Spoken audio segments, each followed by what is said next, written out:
absolutamente todo ser humano fue creado de manera extraordinaria, y se lo he dicho muchas veces. Amén. Desde la concepción, nosotros somos unos ganadores, ¿cierto? Desde que empezaron a correr esos espermatozoides que iban a toda, ¿quién fue el que ganó? Diga, yo. Fue usted. Miles empezaron la carrera, pero usted llegó a ese óvulo y lo fecundó. O sea, desde que Dios lo puso a usted en la primera competencia, lo hizo un ganador. Amén. Diga, desde que Dios me puso en la primera competencia, me puso ganador. Lo puso ganador. Desde el momento en que Dios lo pensó y lo puso a correr, dijo, este es el que va a ganar. Y usted ganó. Así que desde el principio Dios nos hizo ganadores. Pero ¿qué dice Génesis 1:26? Génesis 1:26.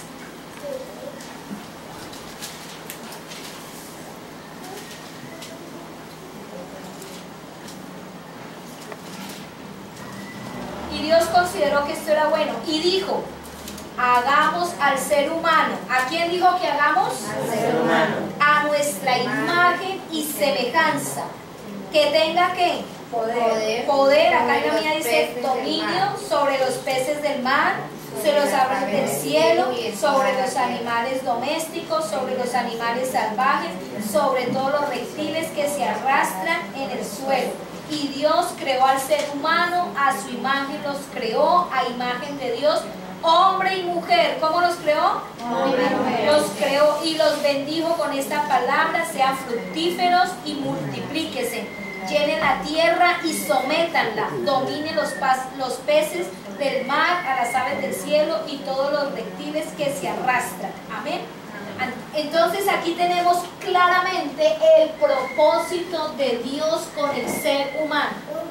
A veces nos pasamos la vida preguntándonos ¿y quiénes somos? ¿Y para qué somos? ¿Y para qué servimos? Y a veces nos pasamos la vida luchando con nuestros propios pensamientos de derrota y nunca encontramos quiénes somos. Así que es muy importante hoy que usted descubra su propósito y su destino. Amén. Solo hay una fracción mínima de la humanidad que ha entendido el propósito de Dios sobre su vida.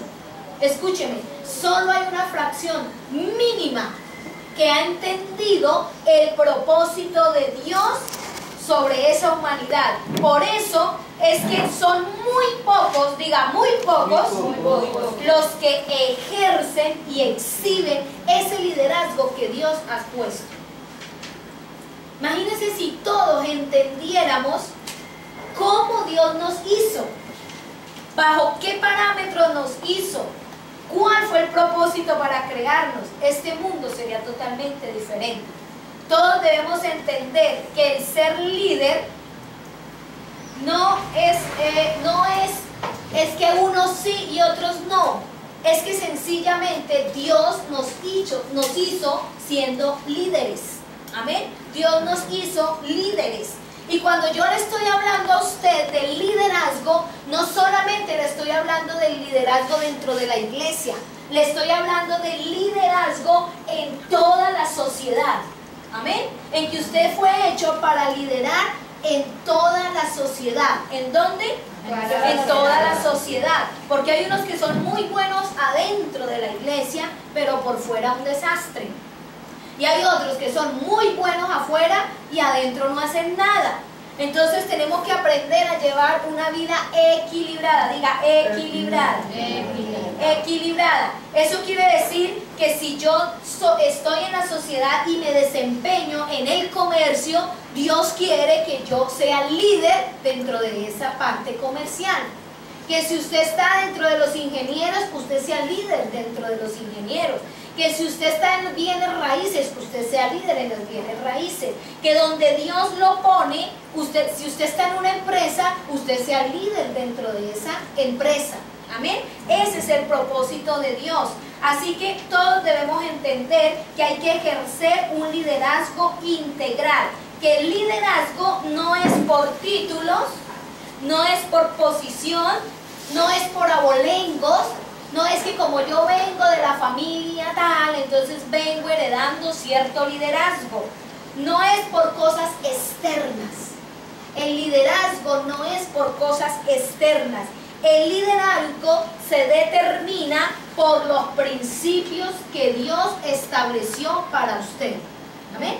Porque se dice, pero ¿cómo voy a ser líder si mi papá, mi mamá, mi abuelo, mi abuela, si yo nací por allá me sacaron como por allá de yo no sé dónde, por espejo y con, ¿cierto? Otros dicen, no, es que es imposible, a mí toda la vida me han dicho que no sirvo para nada, toda la vida he escuchado que no, que qué problema cuando yo nací, que más vale no haber nacido, y una cantidad de cosas y que tenemos en nuestra mente. Quiero decirle, hay principios que tenemos que aprender.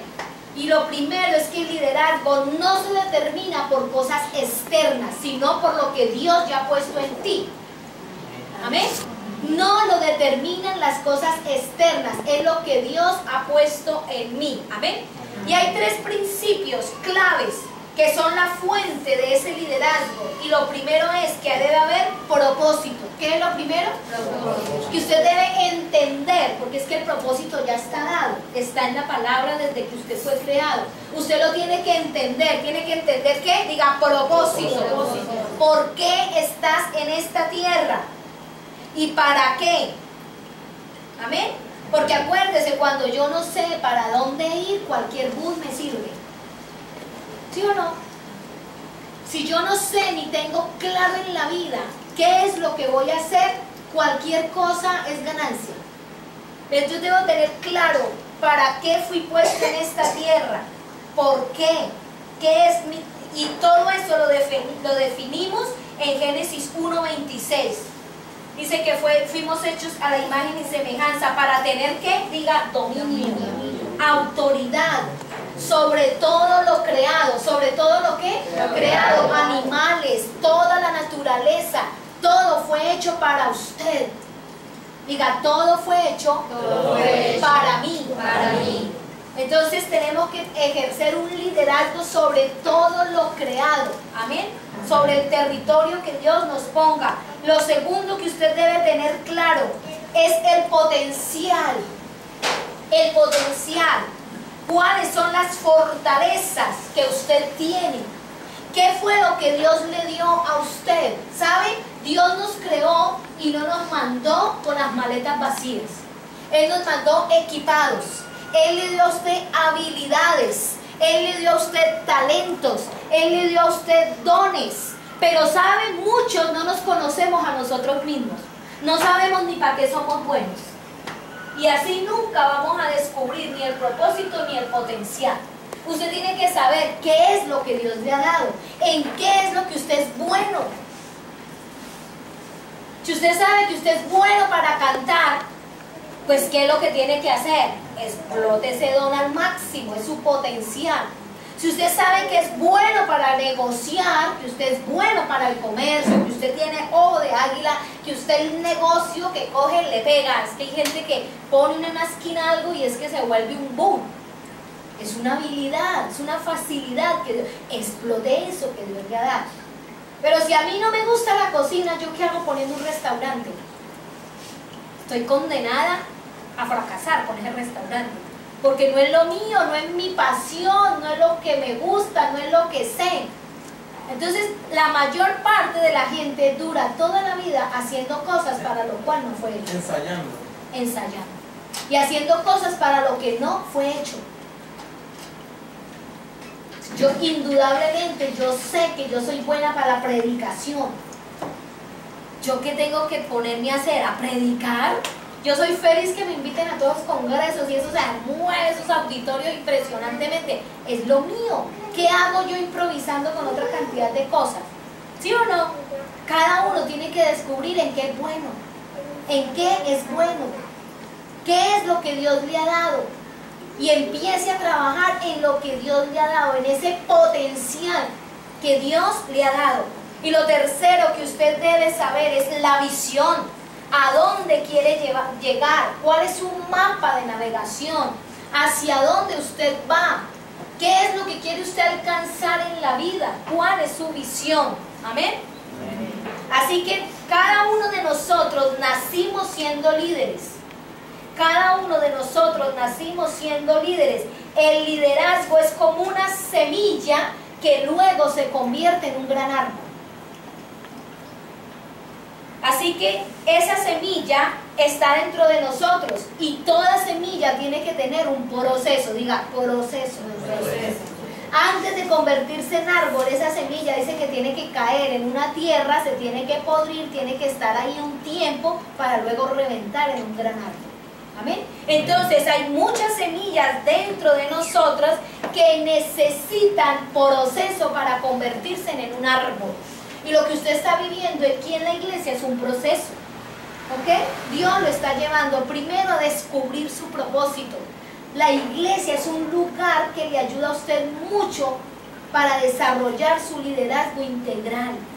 ¿Sabe por qué? Porque le ayuda a descubrir su propósito. Le ayuda a descubrir su potencial. Le ayuda a tener usted visión. ¿Ok? Y hay un proceso que usted pasa en su carácter. Esa semilla tiene que morir a muchas cosas para luego dar fruto en abundancia. Amén. Así que hay muchos, saben muchas personas que se han muerto con su semilla adentro. Con una semilla que ni siquiera ha brotado. Hay muchos que tienen semillas ahí guardadas, que las tienen ahí como conservándolas, pero que es hora, diga, es hora que esas semillas que hay dentro de mí se conviertan en tremendos árboles. Así que cuando Dios nos creó, Él dijo, el liderazgo, el liderazgo es herencia, diga, el liderazgo en esencia, diga, el liderazgo en esencia es herencia. Es herencia. Váyase para Efesios 1. Efesios 1.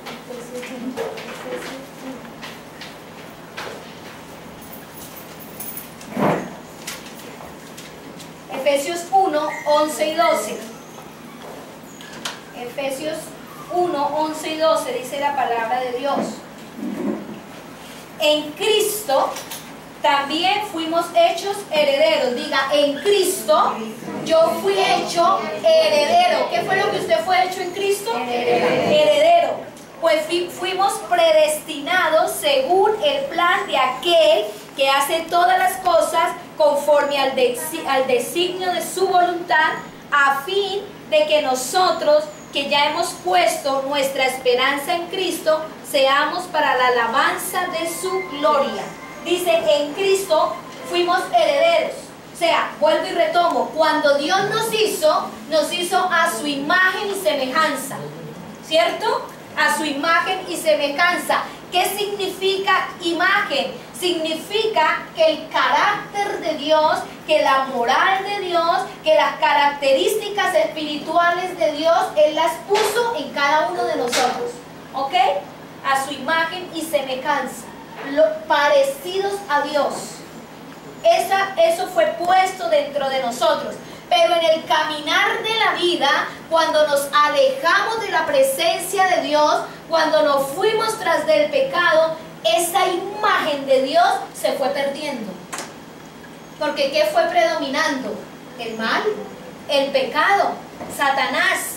Entonces esa imagen bonita de Dios se fue opacando y fue reinando otra imagen: odio, rencor, amargura, falta de perdón, frustración, desobediencia, rebeldía.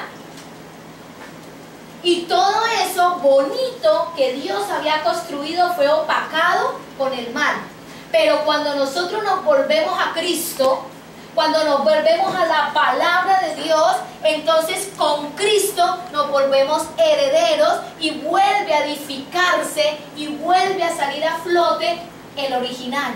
ese hombre original, esa mujer original, que dentro de sí hay un campeón, hay un vencedor, amén, hay la imagen de Dios. Y cada vez que usted tiene contacto con la palabra, cada vez que usted reconoce a Jesucristo, cada vez que usted activa lo espiritual en usted, entonces esa imagen de Dios en usted se va constituyendo cada día mayor y va siendo más fuerte. Amén. Por eso cada día usted se va empoderando y usted se va sintiendo más gigante. ¿Sí o no? Cada vez que usted, por ejemplo, llega de un encuentro y usted empieza a orar y usted empieza a leer la palabra y usted empieza a descubrir cosas nuevas, ¿cómo se siente eso? Así, más grande, ¿sí o no? Y uno se va empoderando. Y antes de eso, uno, ¿cómo se sentía? ¿Cómo me sentía yo? Miserable, no sirvo para nada, nadie me quiere, nadie me odia. ¿Sí o no? Así, nos sentimos así, ahora sí. Todos prevenidos, porque ¿qué? Estamos tan llenos de heridas que entonces no queremos que otros nos hieran, entonces levantamos así unas paredes impresionantes.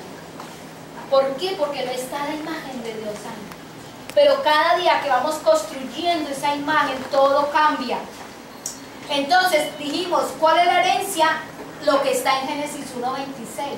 Fuimos hechos, ¿para qué? Dice, para tener dominio sobre todo lo creado. Pero note muy bien, ahí no dice que usted tiene que tener dominio sobre las personas, ¿sí o no? Ahí dice que es dominio sobre lo creado, amén, sobre lo creado, sobre todos los animales, todo lo que fue creado sobre la tierra, pero no sobre personas. Ese no es el diseño de Dios, amén. Así que en el 27 y en el 28, entonces está el propósito. Ahí está el propósito para usted y para mí. Génesis 1, en el 27, vámonos, el 27 dice, yo quiero que usted hoy esto lo entienda, lo tome en su espíritu. 27. Y Dios creó al ser humano a su imagen, lo creó a imagen de Dios, hombre y mujer los creó. ¿La mujer tiene que sentirse inferior al hombre? No, señora. ¿El hombre tiene que sentirse superior a la mujer? ¿La mujer tiene que sentirse superior al hombre? Diga jamás. A ver, ¿dónde están las mujeres? Jamás. Nunca. Nunca. O sea, ni el hombre se tiene que enseñorear de la mujer, ni la mujer mucho menos del hombre. Porque dice que ambos fueron creados, diga, ambos fueron creados a la imagen de Dios. Mire a su esposo y dígale, mi amor, veo la imagen de Dios en ti. A ver, dígale el esposo a la esposa y la esposa a la... Dice, pero yo lo tomo difícil, como que no la veo, está tan profundo que no la veo. No, dígale, profetice, acuérdense que todo es hecho a través de la palabra.